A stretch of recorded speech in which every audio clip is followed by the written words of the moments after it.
Welcome back, Sebastian here. Time for my preview for the 2024 Formula One Miami Grand Prix.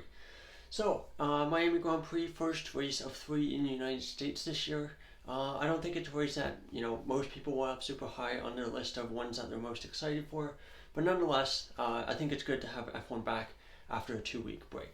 So first, taking a look at what happened in last year's race, and I apologize for the gray board, not the white board. I'll talk about that at the end. But anyway, last year, Verstappen winning Grand Prix from Perez and Alonso rounding out the podium in third. Now, of course, the big two talking points from that weekend were Leclerc's crash in Q3 in qualifying, which of course forced Verstappen to start in ninth place. And then, of course, in the Grand Prix, he had his big comeback, very, very strong pace, easily overtook Perez, and won the Grand Prix pretty handily. And of course, many people saw this as basically the turning point in Perez's season, where up until that point, he had really been quite confident in himself and his ability to compete for the World Championship. And that race, many people will say, basically broke him for the rest of the year. And after that, Perez went on a pretty torrid run of form. And this season's been much better, and hopefully, things don't change again here. And after Miami, he then kind of goes into the same rut he had last year. Now, the circuit itself, 5.412 kilometers. We should have 57 laps on Sunday. The race lap record is a 129.708, set by none other than Max Verstappen last year. Now, in terms of overtaking opportunities, there's really three good spots and all the places that we have DRS. So of course your first main opportunity is going to be going into turn 1, and then you have turn 11 as well, after this long sweeping sequence at the end of sector 1, start of sector 2, of course aided by DRS as well. And then you have the really long back straight leading into turn 17. All three you can make an overtake happen. Of course, for the long back straight, it's really important to get a good exit out of turn 16, and making your way through the turn 14-15 chicane as well is also going to be important there. Of course, it's a street circuit, but I do say that with some in quotation marks because there are some areas where we do have runoff. That being said, there are lots of spots where you basically just have the wall, so a pretty high chance of safety cars on Sunday. I would say it's a medium downforce track. You have a good number of high-speed corners, and then you of course have that one terrible chicane, but you do have those 3 really long straights. So you can't go too high on the downforce, because otherwise you'll just be a sitting duck on Sunday. Overtaking, like I said, it's a newish track, lots of long straights, so overtaking is definitely possible, and it's not a track like Monaco where if you have a bad Saturday, you're bust on Sunday, and like we saw from Verstappen last year. But that being said, I would say that if you have a car that doesn't have that straight line speed like we saw with Stroll last year, even if you're a faster car, you can really struggle to pass around this track.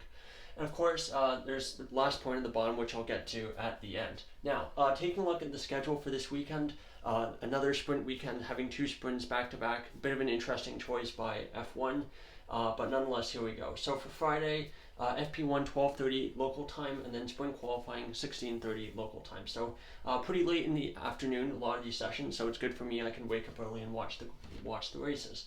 For the weather, 20 degrees and sunny, and that's actually what it should be for basically the competitive sessions at the end of the day for all 3 days. So 28 sunny, 28 sunny, 28 sunny.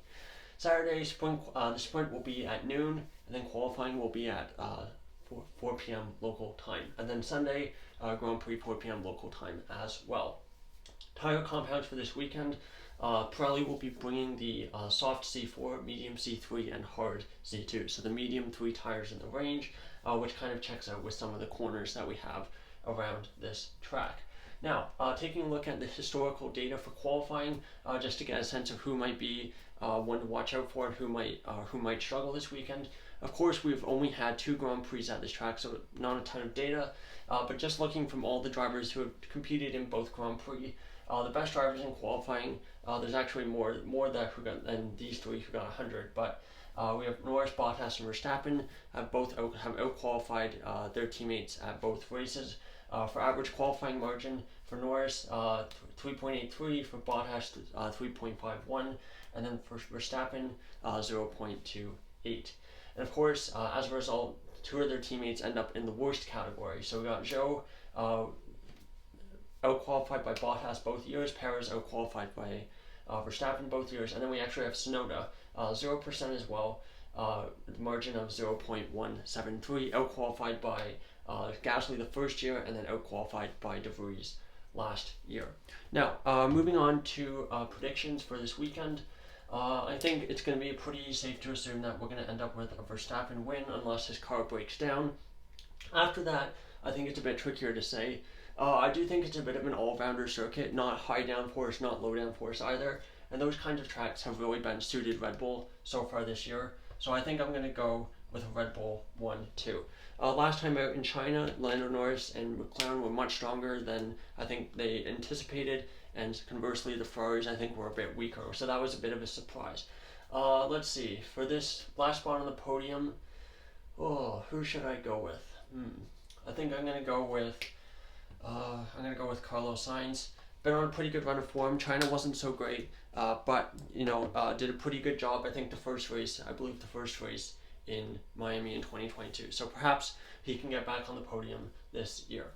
Now, of course, last thing I want to talk about before wrapping up this video is the fact that Adrian Newey will be leaving Red Bull in the first quarter of 2025. And basically, the report is that he will stop working on the F1 project immediately. He'll go over to the Red Bull Hypercar project, so that's basically just a very, very fast sports car. Work on that for the rest of the year. And then basically second quarter of 2025, so that would be from April, I believe, he would be able to be a free agent. And of course, the speculation is at this point that he will be going to Ferrari, which would be interesting. A team of Leclerc, Hamilton, and Newey would be quite something to watch. But of course, it would really only be for the 2026 car. It wouldn't be for the 2025 car. So you'd still have a year of no Newey at Ferrari there. I don't know. I do think it's a bit of a shame if he does go to another team. He's been at Red Bull for almost 20 years. And yeah, even though he, of course, had great success with Williams, great success with McLaren, he, of course, and other teams before that, I think it's a bit of a shame that he would be leaving and going to another team. I think it would have been nice if he decided to leave F1 on his own terms, and at Red Bull would be that last team. But anyway, I guess it's not to be. And of course, I do wonder how this will shake out with other things happening at Red Bull, of course, off the track. So there you go. There's my preview for the 2024 Miami Grand Prix. Looking forward to the weekend. Should be a good one. Anyway, thank you so much for watching, and goodbye.